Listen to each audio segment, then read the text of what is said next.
चलिए दोस्तों, देखते हैं इस महीने की शुरुआत में ही पहली तारीख 1 सितंबर 2025 से हमारे देश में क्या सस्ता क्या महंगा हुआ है। सबसे पहला अच्छा अपडेट तो यह है कि एलपीजी गैस सिलेंडर सस्ता हुआ है। आज से ही इसकी कीमतें बदल चुकी हैं। 51 रुपए तक एलपीजी गैस सिलेंडर के दाम घटे हैं। लेकिन दोस्तों, आम आदमी के लिए बुरी बात यह रही कि ये गिरावट केवल 19 किलो वाले कॉमर्शियल गैस सिलेंडर पर हुई है, जो कि होटल रेस्टोरेंट वगैरह में काम में आता अक्सर। जबकि घरेलू गैस सिलेंडर के दामों में कोई बदलाव नहीं हुआ है। जो हमारे घरों में खाना बनाने के लिए काम में आता है ना, 14 किलो 200 ग्राम वाला, तो उस गैस सिलेंडर में कोई बदलाव नहीं किया गया है। और ये जो 19 किलो वाले कॉमर्शियल गैस सिलेंडर पर 51 साढ़े 51 रुपए तक की कटौती हुई है। तो उसके बाद अब देश के अलग अलग शहरों में कॉमर्शियल गैस सिलेंडर के दाम कितने चल रहे हैं देख सकते हैं आप। जैसे दिल्ली में अब 1580 हो गए हैं, जो पहले 1631 थे। इसी तरह से कोलकाता में अब 1684 होंगे, मुंबई में 1531, चेन्नई में 1738। ओके, और बाकी जो घरेलू गैस सिलेंडर हैं, इसके दाम वही चल रहे हैं देश के अलग अलग राज्यों में। आप देख सकते हैं जैसे जयपुर में 856, दिल्ली में 853, रायपुर में 924, बिहार पटना में 951, कोलकाता में 879, मध्य प्रदेश भोपाल में 858, चेन्नई में 68, मुंबई में 52 वगैरह। तो घरेलू गैस सिलेंडर की कीमतें पिछले कई महीनों से यही चल रही हैं। सरकार ने कोई बदलाव नहीं किया। ठीक है,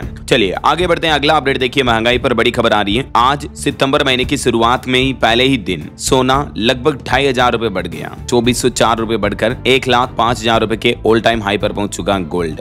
इसी साल अब तक सोना 28,630 रुपए महंगा हो चुका है, जबकि चांदी भी 1,23,000 रुपए प्रति किलो के रिकॉर्ड पर पहुंच चुकी है। मतलब 1.25 लाख पर पहुंच गई चांदी का रेट डायरेक्टली। आज एक ही दिन में चांदी की कीमत भी 5,500 रुपए बढ़ी है, जबकि इससे पहले चांदी का प्राइस कितना था? 1,17,572 था। देख रहे हो, मतलब सोने चांदी में कितनी भयंकर बढ़ोतरी हुई है एकदम से। कुछ अमेरिकी टेरिफ वगैरह और दुनिया भर में जो कंट्रोवर्सी का माहौल चल रहा है, इस वजह से सोने चांदी के दाम ज्यादा बढ़ रहे हैं। अभी अलग अलग कैरेट के हिसाब से गोल्ड की प्राइस आप देख सकते हैं। 18 कैरेट का भाव 78,000, 22 कैरेट का रेट 95-96,000 और 24 कैरेट का रेट लगभग 1,05,000 तक पहुंच चुका है। 4,500 से भी ऊपर है ना। चलिए आगे बढ़ते हैं खबरों में। देखिए आप, झारखंड राज्य में आज से मिलेगी सस्ती विदेशी शराब। हालांकि बियर और देसी शराब के दाम बढ़ेंगे। अब इसके पीछे वजह क्या? क्योंकि झारखंड में आज 1 सितंबर से शराब महंगी हो जाएगी। झारखंड राज्य सरकार शराब की नई आबकारी नीति लागू करने जा रही है, नई उत्पाद नीति। तो कुछ शराब जो सस्ती होगी, इसके पीछे वजह है कि सरकार ने वेट टैक्स तो घटाया है, लेकिन बियर और देसी शराब वगैरह इन पर मल्टीपल टैक्स भी लगा दिए हैं। तो इस वजह से ये चीजें महंगी हो जाएगी। आज 1 सितंबर से झारखंड, रांची समेत राज्य भर में शराब की बिक्री निजी हाथों में चली जाएगी। अब शराब का प्राइवेटाइजेशन हो जाएगा, यूं समझिए। लेकिन 1 सितंबर से ग्राहकों को शराब भी महंगी मिलेगी, क्योंकि उत्पाद विभाग ने नई उत्पाद नियमावली 2025 लागू होने के बाद आज 1 सितंबर से शराब व बियर की कीमतों में दरों में बढ़ोतरी कर दी है। कितनी बढ़ोतरी की गई है, कुछ डिटेल आप देख सकते हैं। ठीक है, और इसके अलावा देखिए, कुछ टोल प्लाजा पर टोल टैक्स वगैरह भी महंगा होने जा रहा है। 1 सितंबर की आधी रात से महंगा होगा टोल टैक्स। एक तो मध्य प्रदेश में रोड डेवलपमेंट कॉर्पोरेशन ने सिंहपुर स्थित टोल प्लाजा पर टोल की दरों में बढ़ोतरी कर दी है, और ये बढ़ी हुई दरें आज 1 सितंबर से लागू हो चुकी है, जो कि 31 अगस्त 2026 तक लागू रहेगी। यहाँ अब पास लेना भी महंगा पड़ेगा। और अब जो इस बढ़ोतरी के बाद नई दरें होगी, वो क्या होगी, कुछ डिटेल जानकारी आप देख सकते हैं स्क्रीन पर। अच्छा, इसके अलावा देखिए, भरतपुर टोल से भी सफर करना महंगा होगा। 1 सितंबर से यहाँ भी रेट बढ़ जाएंगे। दिल्ली फरीदाबाद रूट पर अब अगर आप सफर करते हो, तो जो बीच में जो भरतपुर फ्लाईओवर टोल प्लाजा आता है, उस पर भी आज से आपको एक्स्ट्रा टोल देना पड़ेगा। कार, जीप वगैरह के लिए सभी के लिए अतिरिक्त टोल शुल्क लगेगा। लगभग यहाँ मासिक पास की दरों में भी 16 से 48 रुपए की बढ़ोतरी की गई है, और बाकी टोल के शुल्क में 1-1, 2-2 रुपए, 5-5 रुपए तक की बढ़ोतरी देखने को मिलेगी। इसके अलावा दिल्ली मथुरा हाईवे पर भी सराय टोल पार करना 1 सितंबर से महंगा होगा। यहाँ पर भी टोल प्लाजा के टोल टैक्स के रेट बढ़ चुके हैं। अब नई दरें क्या होगी और इसकी पुरानी दरें क्या थी, ये टेबल में आप डिटेल जानकारी देख सकते हैं। ठीक है, तो ये तो टोल टैक्स की महंगाई को लेकर अपडेट रहे। इसके अलावा दूध महंगाई पर भी खबर आ रही है। राजस्थान राज्य में सरस डेयरी ने हाल ही में कुछ जिलों में दूध के दाम बढ़ाए थे, लेकिन जिन जिलों में नहीं बढ़े, उनमें भी अब 1 सितंबर से प्रति लीटर 2 रुपए तक की बढ़ोतरी हो जाएगी। जैसे चित्तौड़गढ़ वगैरह में यहाँ उपभोक्ताओं के लिए आज से नई दरें लागू होगी, और इस नए रेट के बाद अब टोंड दूध 52 रुपए प्रति लीटर, स्टैंडर्ड 60 रुपए, फुल क्रीम 64 रुपए प्रति लीटर अवेलेबल होगा ना। अच्छा, कारों की महंगाई पर भी एक बड़ी खबर आ रही है। देखिए आप, 1 सितंबर से इस कंपनी की कारें महंगी हो जाएगी। 3% तक ज्यादा कीमत चुकानी पड़ेगी। BMW इंडिया कंपनी की तरफ से अपनी कारों की कीमतों में 1 सितंबर से ही 3% की बढ़ोतरी करने का फैसला लिया। BMW ग्रुप इंडिया के CEO और अध्यक्ष की तरफ से ये जानकारी भी दी गई। उन्होंने कहा कि वैश्विक आपूर्ति श्रृंखला की गतिशीलता के पीछे ये लागत बढ़ोतरी का कारण बताया जा रहा है ऐसा।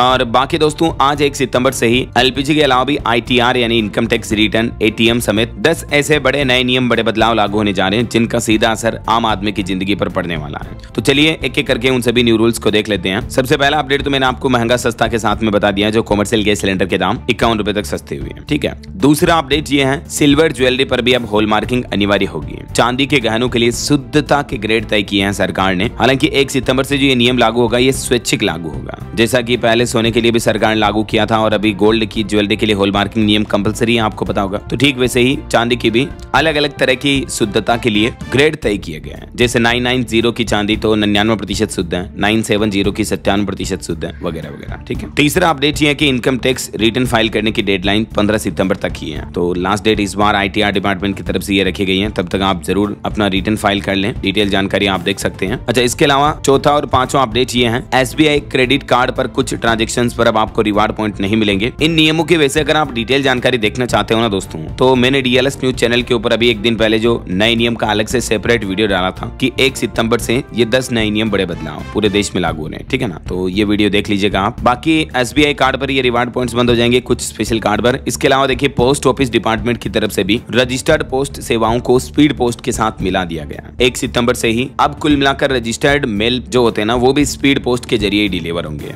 और अब अलग से जो रजिस्टर्ड पोस्ट की कैटेगरी है, श्रेणी है, ये बिल्कुल ही खत्म हो जाएगी। तो अब अगर आप इंडिया पोस्ट से कोई भी डाक भेजते हो तो वो बाय डिफॉल्ट मतलब स्पीड पोस्ट ही जाएगी, समझ रहे हो। और इसके अलावा देखिए दोस्तों, अमेरिकी टैरिफ माहौल के बीच इंडिया पोस्ट ने एक और बड़ा फैसला लिया है। अमेरिका के लिए पोस्टल सर्विस को अब पूरी तरह से सस्पेंड कर दिया गया है भारत से। 8,700 रुपए तक के डॉक्यूमेंट और गिफ्ट की बुकिंग जो पहले अलाउ कर रखी थी, उस पर भी रोक लगा दी गई है। बताया जा रहा है कि अमेरिकी टैरिफ की वजह से ये फैसला लिया गया है। यानी फिलहाल भारत से अमेरिका के लिए किसी भी तरह की डाक पोस्ट नहीं भेजी जा सकेगी। सभी तरह की पोस्टल सर्विस पर टेम्परेरी तौर पर रोक लगा दी गई है। ये देख सकते हैं केंद्र सरकार की तरफ से इस संबंध में नोटिस भी जारी किया गया है ना। अच्छा, इसके अलावा दोस्तों 2 और इंपोर्टेंट अपडेट हैं। एक तो यूनिफाइड पेंशन स्कीम में 30 सितंबर तक स्विच करने का मौका है। जो केंद्रीय कर्मचारी NPS का ऑप्शन अभी चूज किए हुए हैं, तो NPS यानी नेशनल पेंशन सिस्टम के तहत आने वाले केंद्रीय कर्मचारियों के लिए यूनिफाइड पेंशन स्कीम UPS चुनने की आखिरी तारीख को सरकार ने 30 सितंबर तक बढ़ा दिया, जबकि पहले तो जून ही थी इसकी डेडलाइन, लेकिन कम रिस्पॉन्स की वजह से इसको बढ़ाया गया है। ठीक है, तो अगर आप पहले OPS से अभी अगर NPS में आ गए हो तो अब NPS से वापस UPS में स्विच कर सकते हैं केंद्रीय कर्मचारी, सरकारी कर्मचारी, ठीक है ना। और एक इंपॉर्टेंट अपडेट ये है, आज से एविएशन टरबाइन फ्यूल भी सस्ता हुआ, तो इससे एयर टिकट यानी फ्लाइट किराए वगैरह सस्ता कर सकती है कंपनियां। क्योंकि एक्चुअली क्या है, जैसे पेट्रोल डीजल सस्ता होता है ना, वैसे ही ये एयर टरबाइन फ्यूल हवाई जहाज का ईंधन होता है। तो इसमें लगभग 1200-1300 रुपए तक की गिरावट आई है। तो अच्छी बात ये रहेगी कि इससे एयरलाइंस कंपनियां हवाई टिकट वगैरह किराए में कटौती कर सकती है, ऐसा है ना। ओके, तो ये तो कुछ महंगा सस्ता और नए नियमों की बातें हो गई। और बाकी एक इंपॉर्टेंट अच्छी खबर आपको बताता हूँ। देखिए आप, PM मोदी अभी आपको पता होगा चीन के दौरे पर हैं और यहाँ SCO समिट में आतंकवाद के खिलाफ भारत की बड़ी जीत हुई है। क्योंकि पाकिस्तानी PM की मौजूदगी में जम्मू पहलगाम हमले की निंदा की PM मोदी ने, और मेंबर देश भी बोले कि आतंकियों को सजा दिलाना जरूरी है। और PM के चाइना दौरे के दौरान एक और अनोखा मोमेंट देखने को मिला, जब रूसी राष्ट्रपति व्लादिमीर पुतिन से बात करते रहे PM मोदी और आगे बढ़ते रहे। बगल में खड़े पाकिस्तानी PM सहबाज टकटकी लगाकर देखते ही रह गए, उनको भाव नहीं दिया गया। तो ये कुछ अभी PM मोदी के चीन के दौरे के अपडेट चल रहे हैं। और भी दोस्तों रोजाना की ताजा खबरें, महत्वपूर्ण मुख्य समाचार, भारी बारिश वगैरह के मौसम अपडेट, सब कुछ मैं आपको इस चैनल DLS न्यूज के माध्यम से डेली का डेली अपडेट बता देता हूं। तो बिल्कुल आप मेरे साथ जुड़े रहिएगा। चैनल को सब्सक्राइब करके बेल आइकन जरूर दबा देना और इस वीडियो पर एक लाइक और शेयर भी कर देना, ताकि आपको रोजाना की ताजा खबरें, महत्वपूर्ण मुख्य समाचार, काम के न्यूज अपडेट सबसे पहले आपके मोबाइल पर मिलते रहेंगे। ओके, ख्याल रखिएगा अपने आप का, अपने परिवार का। मिलेंगे अगले नेक्स्ट अपडेट में, तब तक के लिए जय हिंद, जय भारत, वंदे मातरम।